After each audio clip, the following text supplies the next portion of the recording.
Bible, right before the flood, there is a passage so strange that most pastors skip over it entirely. Genesis 6 says the sons of God saw the daughters of men, took them as wives, and then suddenly the text mentions giants on the earth. And then God decides to wipe out nearly everything with a flood. Most people read that and move on. But if you slow down and ask what actually happened, you end up in one of the most debated corners of ancient religious literature. The Book of Enoch is where this story gets fully told. And even though it is not accepted as scripture by most Christian traditions, it was clearly part of the ancient world the Bible writers lived in. Jude quotes from it. Peter uses language that echoes it. That alone is reason to take it seriously as background. So here is what the Book of Enoch actually says. The sons of God in Genesis 6 were not just godly men from Seth's line marrying ungodly women. They were heavenly beings called Watchers, a specific class of spiritual beings assigned to observe and guide humanity.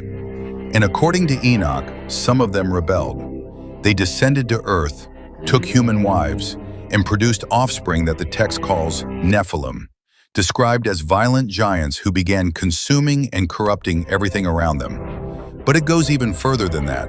The Watchers are also accused of teaching humanity forbidden knowledge. Things like the making of weapons, sorcery, and other corrupting arts that humanity was not ready for and should not have had access to. Now here is why that matters theologically. If you read Genesis 6 and wonder why God's response was a global flood, the Book of Enoch gives you the scale of what was happening. This was not just human sin getting gradually worse. This was a corruption of creation itself. The bloodlines were being mixed. The knowledge was being weaponized. The earth was being fundamentally altered from what God made it to be.